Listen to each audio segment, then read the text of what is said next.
Et Carson Gracie, il prend le microphone, il a dit, le mec qui va amener la coupe de combattants plus technique, c'est Paulo Sergio da équipe Jacaré. J'étais comme ça, j'ai dit merde, c'était moi et tout le monde, c'est toi, allez, vas-y. Et comme ça.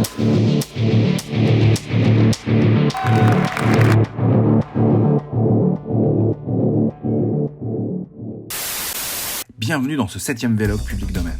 Au programme, une rencontre exclusive avec Paulo Sergio Santos, fondateur de l'équipe PS Phoenix, arbitre international, ceinture noire 6e Dan, 6 fois champion du monde, 5 fois champion d'Europe, 5 fois champion du Brésil.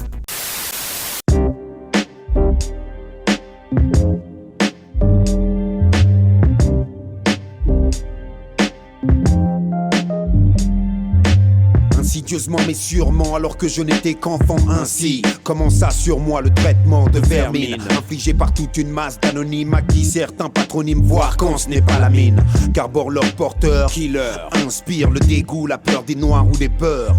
Nos réflexions futiles en comportements hostiles, qu'au fur et à mesure j'ai fini par comprendre la manière subtile par laquelle ce raisonnement visé est à limiter l'envergure de ma pensée et ainsi créer un fossé invisible entre moi et le reste de l'humanité, c'est-à-dire entre mes désirs et la probabilité de les voir se réaliser. Bref, entre l'égalité, la fraternité, la réalité qu'il me faut affronter, qui, je l'avoue, est à deux doigts de me rendre fou, tellement apparemment tout le monde se fout du préjudice moral que représentent ces coups bas, tellement bas, surtout quand les stéréotypes du queblard te poursuivent à grands pas, comme l'effigie du K au Banania, ou comme l'archétype du type en qui crasse et luxure cohabitent. Voilà ce que je... Bonjour, je m'appelle Paulo Sergio Santos, je suis ceinture noire 6e dan de jiu-jitsu brésilien, 2e dan au judo, et je suis le leader d'équipe PS Phoenix. Tu est un chemin de croix où seuls survivent ceux qui ne cèdent pas à la panique mentale et physique, implique d'avoir à vivre en refuse ni qu'au milieu de tant d'hypocrites. Le jiu-jitsu, ça a été ton premier sport de combat ? Voilà. Ouais. T'avais jamais fait de karaté? Non, jamais. Comment t'as découvert le jiu-jitsu brésilien? En fait, j'ai à l'âge de 13-14 ans, chez moi, j'habitais en banlieue de Rio de Janeiro.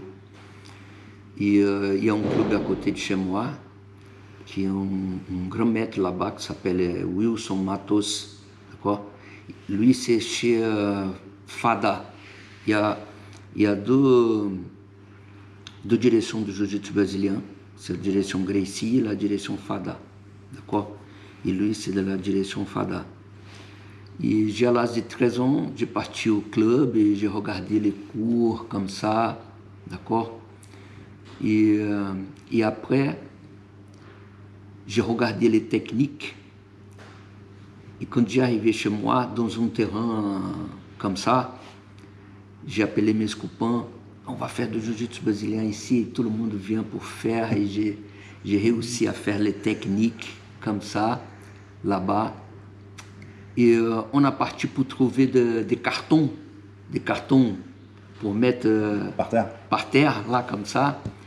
Et c'est ça le tatami, d'accord? Et c'était en quelle année, ça? J'ai 13 ans, 1973. Et alors, c'était comment le jiu-jitsu brésilien à cette époque-là? C'est l'old school d'aujourd'hui. On parle aujourd'hui, c'est l'old school. Il faut chercher, il cherche beaucoup la finalisation, d'accord? Jamais tomber, jamais laisser passer la garde. Il faut pas taper, tu tapes si tu peux plus, c'est comme ça. C'est vraiment à l'ancienne, très, très dur, quoi. Voilà, comme ça. Et t'en as fait longtemps comme ça, tout seul? Qu'est-ce qui s'est passé? Là-bas, j'étais sur le terrain et je partais au club pour regarder les techniques. Et je regarde une seule fois et j'arrive là-bas et je montre à mes copains. Et un jour, il arrive le frère d'un copain. Et lui, il fait du jiu-jitsu brésilien là-bas. Il m'a regardé, il était ceinture bleue à l'époque, ou violette, je ne me rappelle pas. Il m'a regardé comme ça, il m'a demandé, Paulo, est-ce que tu veux aller au club là-bas pour que je dise de toi au maître? Je lui ai dit, d'accord. On est parti là-bas au club. J'ai parti là-bas. Et le mec, il a demandé le maître Wilson de moi faire un combat avec quelqu'un de mon âge. Et c'est le mec le plus fort là-bas. D'accord? Il a dit, oh, il n'a jamais fait de jiu-jitsu brésilien, mais il regarde tes techniques, il fait chez lui. Et le maître Wilson, ah oui, d'accord. Et j'ai parti pour faire le combat avec lui. J'ai jamais mis le kimono dans ma vie. Quand j'ai vu le tatami, oh, ouais, c'est bien, le tatami, c'est confortable. comme ça. Et j'ai fait un combat avec le mec, et je le défoncé comme ça. Et bon, quelques mois après, mon père, il est arrivé à payer. Pour prendre des cours là-bas. Oui, et j'ai commencé à prendre des cours. Après, j'ai m'arrêté à 16 ans, 17 ans, parce qu'on a besoin de travailler. Et après, j'ai parti, on changeait de ville, on partit à zone nord de Rio. Et j'ai toujours en train de travailler. Et à l'âge de 25 ans, parce que j'ai parti tout le temps les championnats pour regarder les championnats. Je regardais Fabio Gurgel à l'époque, il était... Ouais, tu t'entraînais pas, mais tu suivais quand même ce qui se passait. Tout le temps. J'ai vu Fabio Gurgel, qu'il était jeune, 16 ans, il gagnait tout, pour toute catégorie, comme ça. J'ai vu l'équipe de Jacaré, c'est une petite équipe, mais j'aimais bien. Et là, j'ai vu, non, il faut que je commence le jiu-jitsu brésilien. Et j'ai commencé dans un club à côté de chez moi. Et là-bas, qui donnait le cours, c'est Inácio Aragão, qui a fait c'est un très bon prof de l'école Carson Gracie. Et Sérgio Malibu, le maître Sérgio Malibu. Mais le Sérgio Malibu, il donnait cours ensemble avec Jacaré, à Ipanema, et dans ce club. D'accord? Et je m'entraînais à fond. Donc là, tu avais 25 ans, c'était quand tu as repris. Oui, voilà. Et c'est Inácio Aragão qui m'a donné la ceinture bleue, parce qu'il a vu, ah non, tu mérites la ceinture bleue. J'ai mis la ceinture bleue. J'ai commencé au mois de mars. Et à la fin d'année, au mois de décembre, Malibu, il vient me voir, il parle. Paulo, est-ce que tu veux faire une compétition? Bien sûr, d'accord. Parce que le club de Jacaré, il a été invité pour un championnat à Barra da Tijuca. D'accord? À l'époque, c'est un championnat énorme. Il y a la télé qui filme. C'était la première coupe Carson Gracie. D'accord? Et c'était pas... Et c'est pas beaucoup de clubs qui sont invités. Et l'équipe de Jacaré était invitée. Mais à Jacaré, il n'y a pas un mec de mon poids, parce que c'est un petit club. Et Malibu, comme il donnait cours ensemble, il m'a demandé. Il a demandé à Jacaré, Jacaré, oui, d'accord. Bon, j'ai arrivé au championnat, c'est mon premier championnat, j'étais là, comme ça, ceinture bleue. J'ai arrivé là-bas, il m'a présenté Jacaré, Fabio Gurgel, Alexandre Paiva, comme ça. Et après, quelques jours après, Malibu il vient me voir et il dit que Jacaré, il n'a pas fait confiance en moi. Il a dit, Malibu, regarde le mec qui t'a trouvé là, pas de chevaux, de lunettes, comme ça, il va faire il va être défoncé là, il va casser la image du club. Et Malibu, il a dit, attends, tu vas voir. Bon, j'ai arrivé au premier combat, j'étais comme ça, le premier combat. J'étais toujours, c'est vrai. Le combat, il a duré, je crois que même pas 15 secondes. J'ai donné la projection, le mec il a tombé avec le bras comme ça, j'ai une clé de bras direct. Bam. Et Malibu, il va voir Jacaré. T'as vu Jacaré? Jacaré, ah, c'était la chance. C'était la chance. On va voir après. D'accord, mais je ne savais pas de ça. Deuxième combat, boum, j'ai fait taper. Le troisième combat, boum, j'ai fait taper. J'ai arrivé en finale contre un mec. C'était le plus fort là-bas. J'ai fait taper le mec. J'ai gagné tous les combats par finalisation. J'étais content. Jacaré vient me voir. Tout le monde vient me voir comme ça. Et à la fin du championnat, le maître Carson Gracie, il a demandé tous les champions pour rester sur le tatami. Il y a son fils aussi qui était champion en violette. Et lui, c'est de mon poids, mais il était violette. Il était champion, Fabio Gurgel, Bolland, Carson Gracie, beaucoup de grands champions à l'époque. Il va choisir le combattant le plus fort du championnat, d'accord? Le combattant le plus technique. Et moi, j'étais là à côté des grands champions, j'étais comme ça. Et Carson Gracie, il prend le microphone, il a dit, le mec qui va amener la coupe de combattant plus technique, c'est Paulo Sergio de l'équipe Jacaré.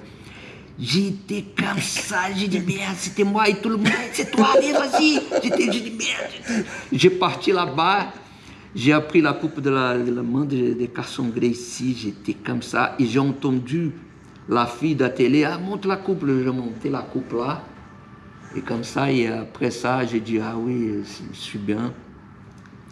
Et à partir de ce jour, Jacaré m'a invité pour s'entraîner chez lui, d'accord, à Ipanema. Et c'est ça que j'ai commencé. Chez Alliance. Non, c'était pas Alliance. C'était pas Alliance, c'est Jacaré Jiu-Jitsu, d'accord. Et j'ai resté là jusqu'à la Noire. Et après, quand j'ai pris la Noire, j'ai parti au sud du Brésil pour donner des cours à Balneário Camboriú.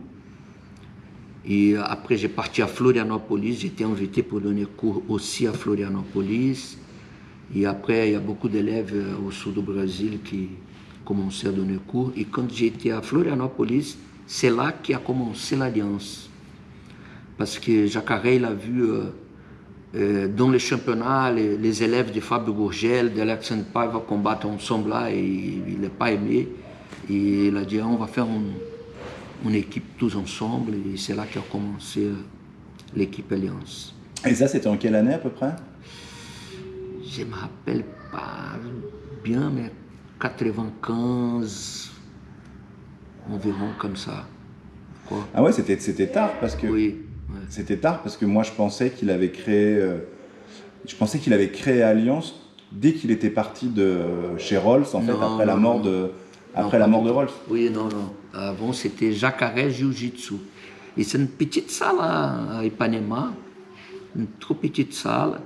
Après, elle a commencé à grandir, elle a changé de salle, mais dans le même bâtiment, d'accord? Et c'est là que tout a commencé.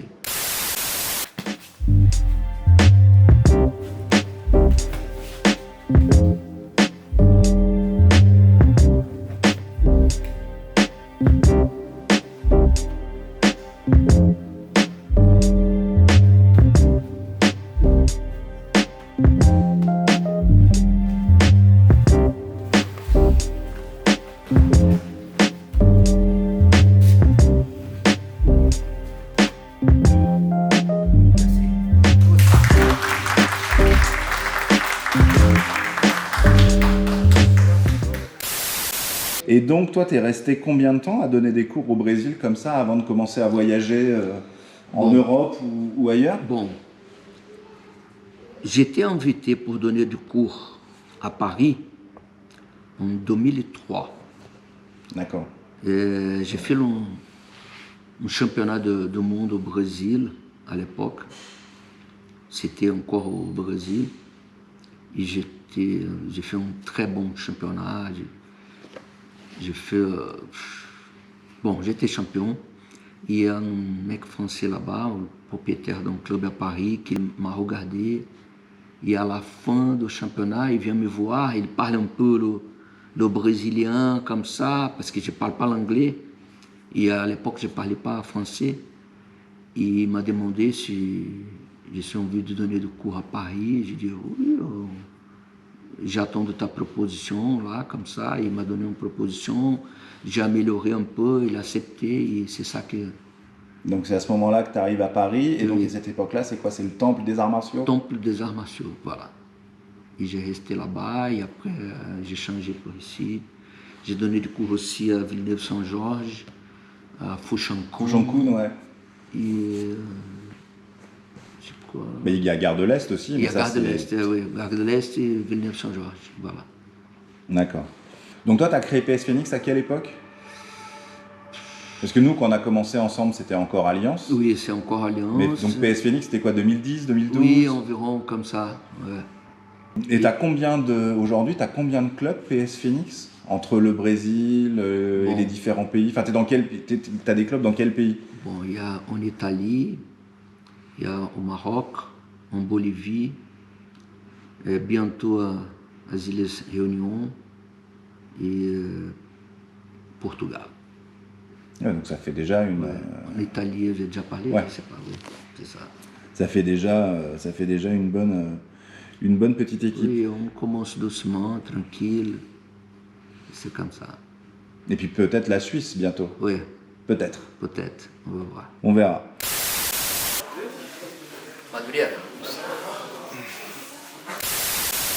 Il y a un truc que tous tes élèves connaissent, et j'aimerais que tu l'expliques pour les gens qui justement connaissent pas.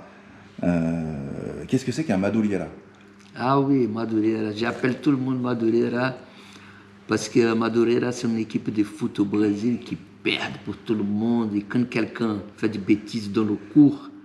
Ou c'est pas bien faire la technique? Oui, je parle Madureira. C'est comme le Madureira qui perd pour tout le monde, fait des bêtises dans le champ de foot, comme ça. Mais c'est pour rigoler.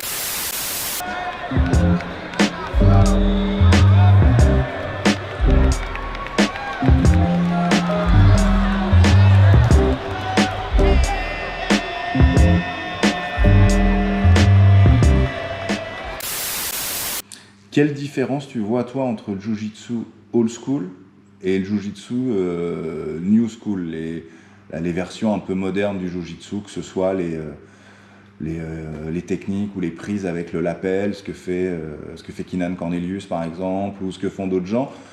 Toi, pour toi, est-ce qu'il y a un seul Jiu-Jitsu ou est-ce qu'il y a vraiment deux Jiu-Jitsu différents, un Jiu-Jitsu très traditionnel, y compris dans la partie combat, et un Jiu-Jitsu vraiment moderne, limite à l'américaine? D'accord. Non, pour moi, c'est un style.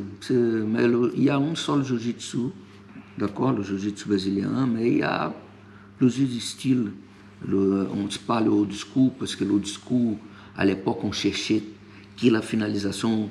Aujourd'hui, avec le nouveau Jiu-Jitsu brésilien, tu regardes les deux mecs qui se mettent par terre en même temps, d'accord?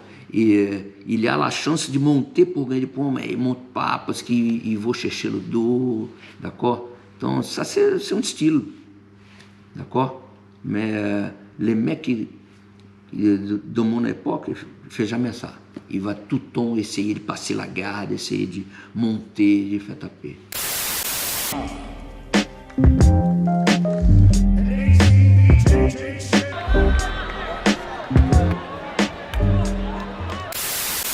Tu as commencé quand à arbitrer et comment tu t'es retrouvé à être arbitre d'autant de fédérations ou d'autant d'événements? Oui, j'ai commencé à arbitrer, dès que j'ai pris ma ceinture noire, j'ai commencé à arbitrer au Brésil, d'accord? Et j'ai arbitré pas mal de championnats brésiliens, des championnats du monde au Brésil aussi. Mais j'ai arbitré comme ça. J'étais invité à l'époque. Et quand j'ai arrêté la compétition, en 2007, d'accord? J'ai dans ma tête, il faut que je reste toujours au milieu du jiu-jitsu brésilien, d'accord? Parce qu'il y a beaucoup de gens qui s'arrêtent, ils ne vont plus jamais au championnat, et comme ça, ils restent un peu loin d'actualisation, d'accord? Et moi, j'ai non, il faut que je reste pour m'actualiser tout le temps. Donc c'était ta manière à toi de rester proche du milieu compétitif, en fait. Voilà, comme ça. Et j'ai commencé à étudier bien, d'accord, les règlements, et j'ai commencé à avoir de bons résultats dans les arbitrages. Et là, j'ai été invité pour arbitrer des gros championnats. Tu es arbitre pour quelle fédération? Tu es pour l'IBJJF? IBJJF, a UAE, qui est à Abu Dhabi, maintenant il y a a AGP, qui est à Abu Dhabi aussi, ACB. ACB, puis il y a aussi beaucoup d'événements, celui que tu avais été arbitré en Turquie, ou oui, voilà. Des événements privés, enfin privés. C'est comment c'est dit, professionnel. Professionnel, voilà. Oui, des événements professionnels. Et là, ils demandent des très bons arbitres, parce qu'il y a beaucoup d'argent Et puis il y a des compétiteurs aussi de haut niveau. Renom, quoi. Voilà, Oui, c'est vraiment voilà, du sport professionnel, là. Voilà, comme ça. Et c'est pas trop dur de se tenir à jour avec toutes les évolutions ou toutes les petites différences d'arbitrage qu'il y a d'une fédération à l'autre? Oui, moi j'étudie beaucoup les arbitrages parce que chaque fédération, il y a un petit détail différent. Et comme ça, pour moi, aujourd'hui, c'est pas trop dur parce que moi, je suis habitué. Ça fait longtemps aussi que tu es dans le truc. Voilà, comme ça. Et il y a aussi un point qui est important, c'est que je crois que tu animes des séminaires d'arbitrage. Oui, je donne des stages d'arbitrage, oui. C'est pas officiel, parce que les stages officiels, c'est la fédération qui organise, d'accord? Mais j'ai fait des workshops. Toi qui as beaucoup voyagé, c'est quoi le meilleur endroit pour faire du jiu-jitsu brésilien? Est-ce qu'il y a un endroit qui est plus sympa ou qui est meilleur qu'un autre pour faire du... Bon, moi, j'aime beaucoup le Brésil. Ouais. Mais je suis suspect de parler de ça. Mais aujourd'hui, je trouve il n'y a pas un endroit assim, que tu peux faire du jiu-jitsu brésilien. D'accord? Il faut toujours chercher un bon prof. Oui, en fait, c'est pas l'endroit, c'est le prof. Voilà, il faut chercher un bon prof, quelqu'un qui est né dans le jiu-jitsu brésilien. D'accord? Et c'est là que tu vas améliorer bien, que tu vas avoir un bon jiu-jitsu brésilien.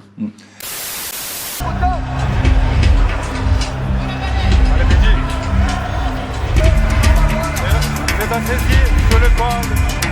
C'est sur le corps. Voilà, un droit au corps. Au niveau de la clavicule.